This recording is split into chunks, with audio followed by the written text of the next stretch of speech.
बादशाह अकबर घुड़सवारी के इतने शौकीन थे कि पसंद आने पर घोड़े का मुहमांगा दाम देने को तैयार रहते थे। दूरदराज के मुल्कों जैसे अरब, पर्शिया आदि से घोड़ों के विक्रेता मजबूत व आकर्षक घोड़े लेकर दरबार में आया करते थे। बादशाह अपने व्यक्तिगत इस्तेमाल के लिए चुने गए घोड़े की अच्छी कीमत दिया करते थे। जो घोड़े बादशाह की रुचि के नहीं होते थे, उन्हें सेना के लिए खरीद लिया जाता था।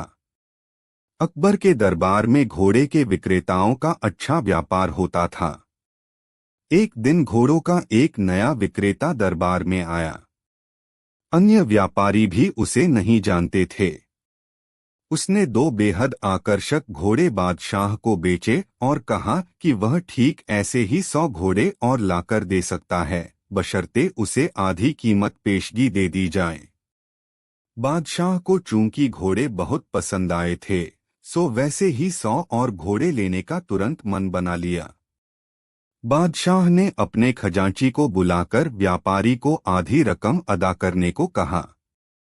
खजांची उस व्यापारी को लेकर खजाने की ओर चल दिया। लेकिन किसी को भी यह उचित नहीं लगा कि बादशाह ने एक अनजान व्यापारी को इतनी बड़ी रकम बतौर पेशगी दे दी। लेकिन विरोध जताने की हिम्मत किसी के पास न थी। सभी चाहते थे कि बीरबल यह मामला उठाए। बीरबल भी इस सौदे से खुश न था। वह बोला, हुजूर, कल मुझे आपने शहर भर के मूर्खों की सूची बनाने को कहा था। मुझे खेद है कि उस सूची में आपका नाम सबसे ऊपर है। बादशाह अकबर का चेहरा मारे गुस्से के सुर्ख हो गया।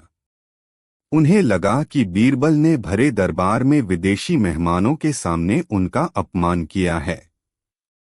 गुस्से से भरे बादशाह चिल्लाए, तुम्हारी हिम्मत कैसे हुई हमें मूर्ख बताने की? क्षमा करें बादशाह सलामत। बीरबल अपना सिर झुकाते हुए सम्मानित लहजे में बोला, आप चाहें तो मेरा सर कलम करवा दें। यदि आपके कहने पर तैयार की गई मूर्खों की फहरिस्त में आपका नाम सबसे ऊपर रखना आपको गलत लगे। दरबार में ऐसा सन्नाटा छा गया कि सुई गिरे तो आवाज सुनाई दे जाए। अब बादशाह अकबर अपना सीधा हाथ उठाए, तर्जनी को बीरबल की ओर ताने आगे बढ़े। दरबार में मौजूद सभी लोगों की सांस जैसे थम सी गई थी। उत्सुकता व उत्तेजना सभी के चेहरों पर नृत्य कर रही थी। उन्हें लगा कि बादशाह सलामत बीरबल का सिर धड़ से अलग कर देंगे। इससे पहले किसी की इतनी हिम्मत न हुई थी कि बादशाह को मूर्ख कहे।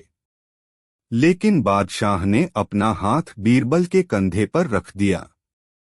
वह कारण जानना चाहते थे। बीरबल समझ गया कि बादशाह क्या चाहते हैं। वह बोला, आपने घोड़ों के ऐसे व्यापारी को बिना सोचे समझे एक मोटी रकम पेशगी दे दी, जिसका अतापता भी कोई नहीं जानता। वह आपको धोखा भी दे सकता है।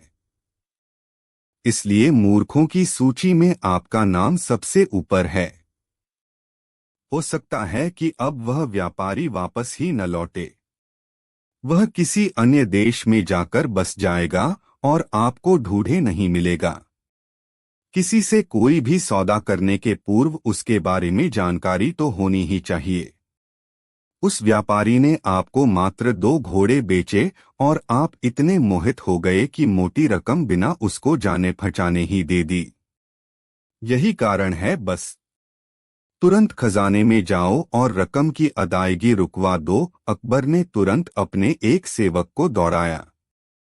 बीरबल बोला, अब आपका नाम उस सूची में नहीं रहेगा।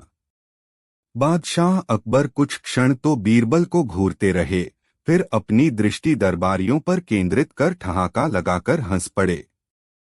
सभी लोगों ने राहत की सांस ली कि बादशाह को अपनी गलती का एहसास हो गया था। हंसी में दरबारियों ने भी साथ दिया और बीरबल की चतुराई की एक स्वर से प्रशंसा की।